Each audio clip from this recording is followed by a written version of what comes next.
Hello everybody and welcome back to your Virtual Freshers 2021. Carolyn here again with the Learner Engagement team. This will be one of our last kind of lives of the week, with it being a Friday afternoon. So thank you everybody for watching this week. Don't forget you can view everything back again, and it will all be uploaded to our YouTube channel as well over the next few days. So this week we've been doing lots of interviews with different staff from around the college, and today we have Sara with us. Hi Sara. Hello. Hi, thanks for joining us. Oh, you're very welcome. Great. Sara, can you just tell the students watching a little bit about your role within the college and what it is that you do? Yes, certainly. My full name's Sara Tom. I'm the Student Services Manager, and I'm based across all the campuses. So you'll probably see me at some time either in the student services areas, around the help points, or working with students in different kind of classrooms and one-to-one rooms. So I'm really lucky. My role is really front-facing, so I meet lots and lots of students in lots of different situations. So the student services team help with things like your funding, your discretionary funding, so things like your help with housing, help with your childcare, if you need an emergency loan. We do all the sort of services that look at guidance. So, you'll have probably met some of my team to kind of find out about the courses and to apply for your courses. We also help you have a look at things like moving on to university and work. And a big part of our role is also your sort of emotional and mental health needs. So we have lots of one-to-one workers that will get to know you. We call them key workers, and they work with the different academic teams. And we help you just kind of settle into college and look at what your sort of needs might be. So we work with students who might have autism or mental health difficulties, might have a sensory difficulty and be a BSL user, somebody who's coming to college who might have mobility issues. And what our job is here is to really reduce any barriers that you have and to make sure that you have a really good experience at college and feel that you've got all the support round about you. Another aspect of our team is the Counselling Service. So we're really lucky and we have counsellors on each of our campuses, so that if you do feel that you need specialist input from the counsellors, our team can refer you in there as well. So lots of really nice ways to get to know students and help you on your journey. Yeah, fantastic. And so the students will have a journey. They'll see you from the start right through to the end of their time at college. Absolutely. I mean, some students will know us as early as 18 months, 2 years before they're even coming to college, because some people in my team, Celeste and Hazel particularly, work with school leavers. So you might see them in your team around the child meeting, or coming to do a tour at college, coming to have a look at what the facilities look like, or an access visit. So we can know you really well before you've actually chosen your course and come to us. And again, we help people right the way through. So some students we see for a very small period of time, maybe 6-7 weeks, and others I've worked with, over 3 or 4 years as they progress on to university and out to work. So it really is lovely. Yeah, it's that kind of level of engagement with them. And like that, some of you that are maybe watching have seen a lot of kids in campus in their school uniform, that you guys are working with these guys as well, and absolutely, and touring them around. So if you see them in their school uniform, that's why they're here. And I think as well, a really key part of that, Sara, is the level of kind of training and counselling that you guys have. And we spoke to Amy, our student president, earlier in the week, and we're talking about that, us being sort of signposts around college to you guys who've really got the specialism and the knowledge there to sort of support that kind of counselling side of things. Absolutely. And I think it's really important that wherever you as a student go, that we will help you get to the right member of staff. So whether you come into my team and you need to speak to somebody in the libraries team, about something specific, we all work really, really closely and know each other really well. And that's the nice thing. And a big part of our role is working with the Student Association, so I work really closely with Amy and Sara and Cher, and that's lovely. Because, as you say, the informal supports that come through the Student Association are great in terms of helping people settle in, feel comfortable, make new friendships, as you say, but sometimes things happen when you're at college, so your circumstances can change. We have lots of students who move house or become homeless, or their relationship statuses change, or they have a baby, or, lots of lovely life changes, but sometimes that just means that you need a little bit of extra support and care around about what's happening for you. So yeah, so guys, if any of these things that Sara's just mentioned affects you, just bear in mind that you can stop in any of the areas. If we can signpost you to the right people, or as Sarah said, they'll signpost you. But there's help there for everything within the college. Okay, so what we're going to do then, Sarah, we've done this with everybody. We're going to move on to a little bit of get to know you. All right, and this is going to be a would you rather. Okay, a would you rather. So would you rather only eat McDonald's or Burger King? Ooh, I think it would be Burger King. I think I like the fact that, like, the Whopper, has lots of really fresh salad. I really like that. I'm not saying that McDonald's salad's not fresh, but I really like the fact I can see like a whole piece of tomato, really crunchy lettuce, things like that. Yeah, there's been a big debate over whose chips are better and whose burgers are better. See, the burgers, I would say Burger King. The chips, I would say McDonald's. So both, please. We like them all. We like them all. Okay. If you were to watch a movie, would you prefer a horror or an action movie?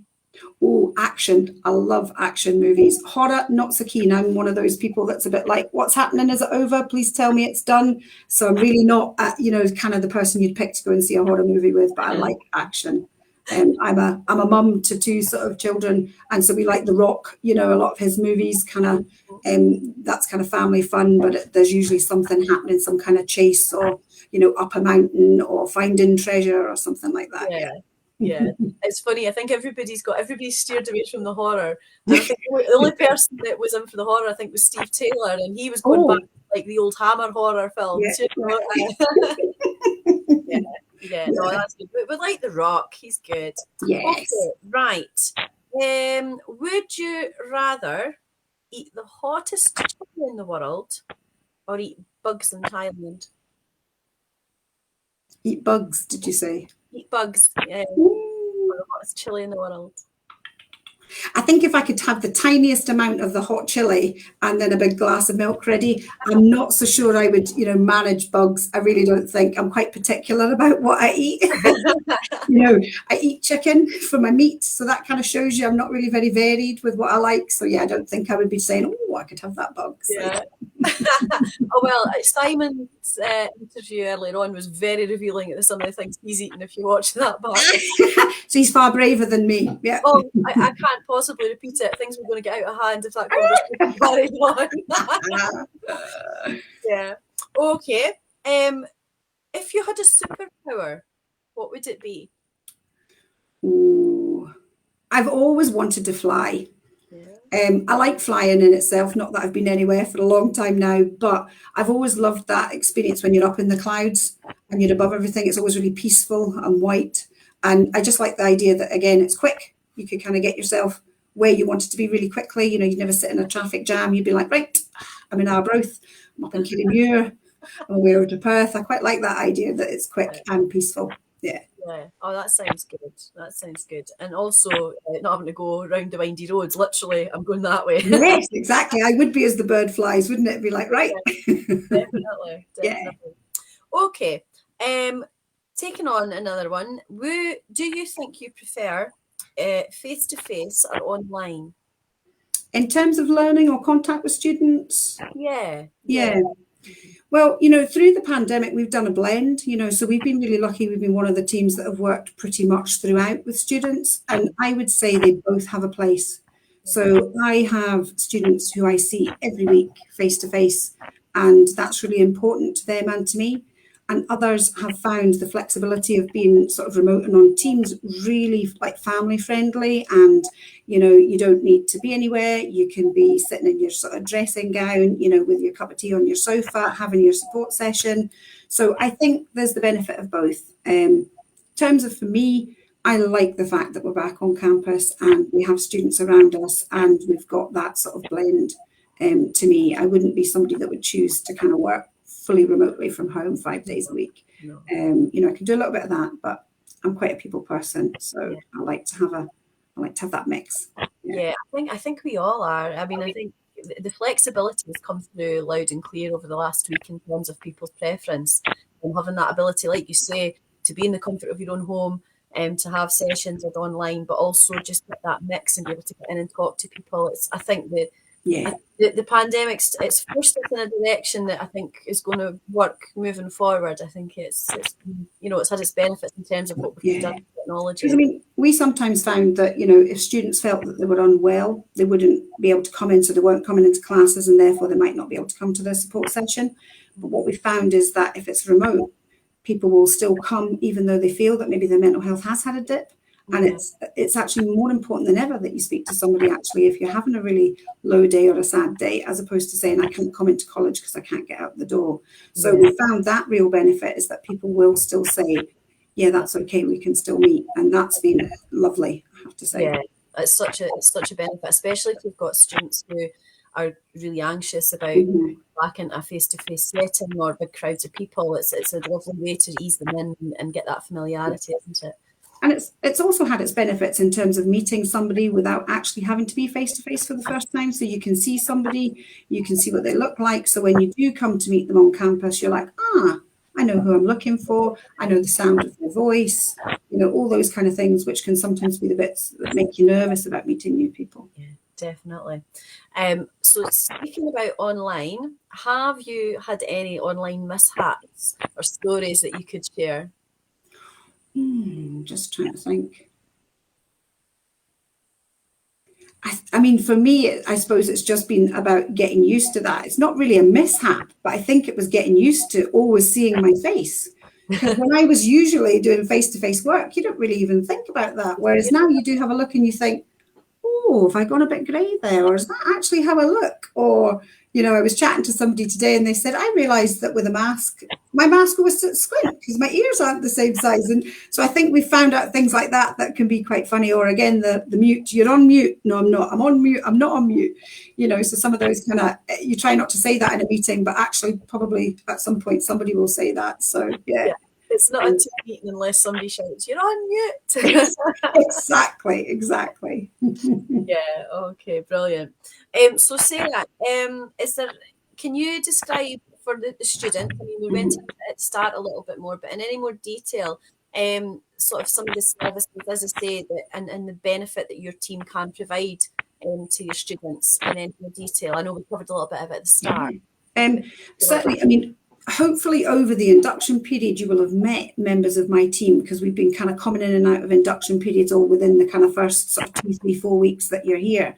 So we, as you say, I talked about a key worker service that we have. So that means that our support members of staff have dedicated areas of courses so that we can get to know those courses very well, the lecturers very well, course content very well, so that when we're trying to support you, we've got a really good idea of those things that are coming up for you. As you say, so it should be nice and easy. And we find that it's a really good way to meet people, because some people will tell us on their course application or their registration form that they have additional needs and they wish help from us. So we will have already been contacting those students. But the induction session also just makes you realise, that might have been the lady that was emailing me. That's really good. I have a question now. I didn't at the time you emailed me, so I didn't get back. But I do have a question now that I've started. So as you say, the support that we offer is really tailored. So what I won't say is, if you have autism, this is the support we will offer. If you have mental health, this is what we'll offer, because the really important thing is about connecting with us and that one-to-one relationship that we form with students, because everybody's unique and everybody needs a slightly different service from us. So what we feel we're really good at is being able to tailor that support to suit the needs of every individual student that comes through. So for some students, they want to see us on a one-to-one basis, and we maybe see them once or twice a week. Other students we see within a classroom setting, because it might be something very specific that they're having a worry or a struggle with. So it could be just the numeracy class. So we will work in the classroom setting alongside students and alongside the lecturer, and that works beautifully. Other students just like to know they have a support plan put in place to say what their needs are.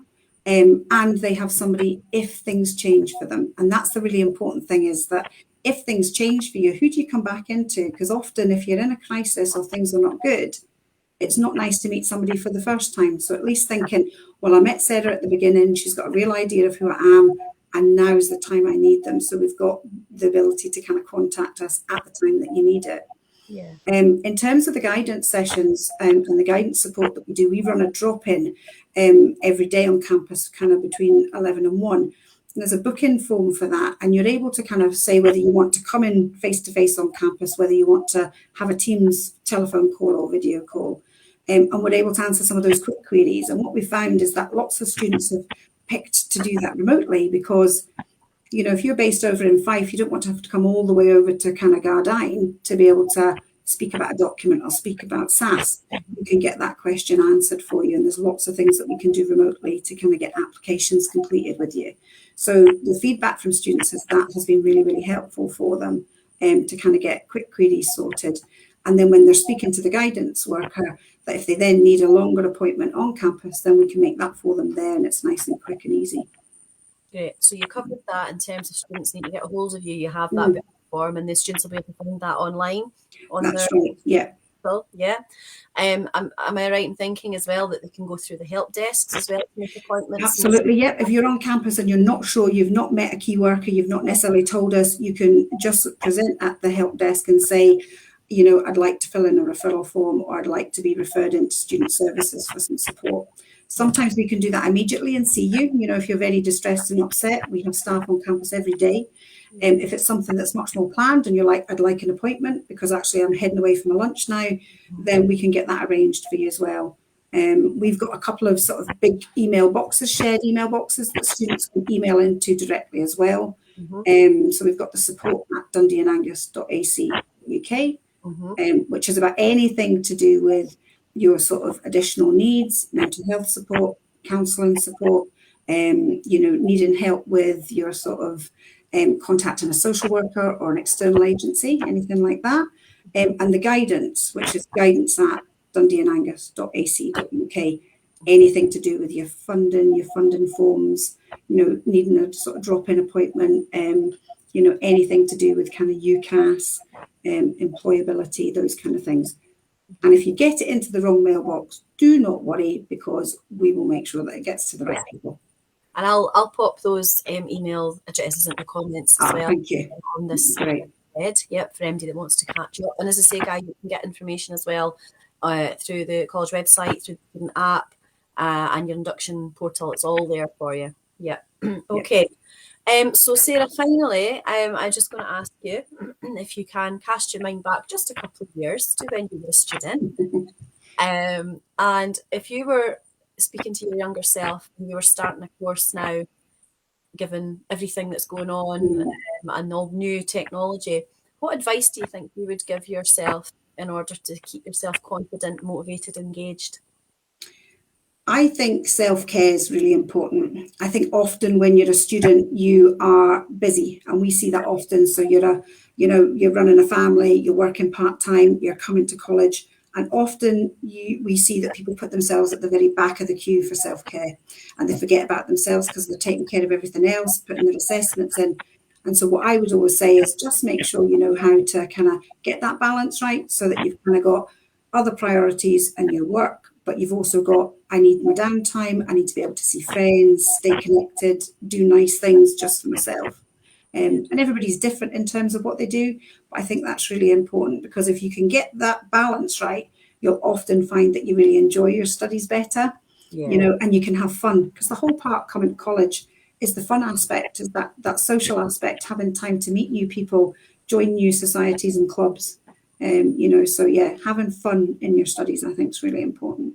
It's so important to find that balance. And I think as well, what I've heard from a lot of people is over lockdown, everybody's found this new sense of balance, having, you know, been at home and having a greater appreciation of what's on their doorstep and having this balance and working from home. So I think everybody's really aware of that now, and more so than we were previously. And I think everybody's very much on board with that as well. So it's so important to look after yourself. Yeah, I think so, because sometimes what we hear is that because our homes have become our working spaces and our study spaces, is just that ability to be able to close the laptop and put it away. So it doesn't constantly look at you and remind you, or you go on and you check things. So it's just having that time where you are really just in the moment to enjoy the things that you want. So whether that's reading a book, walking the dog, you know, going swimming, you know, just having a catch up with friends, you know, they're all really important without kind of, you know, sort of college work always sort of being there. It's that time to put it away. Yeah, that's so important. some brilliant advice there, Sarah. Thank you. And thank you for your time today. You're welcome. Guys, thank you all for watching, and hopefully you have a great weekend. And we'll see you all soon. Take care. Bye-bye. Bye.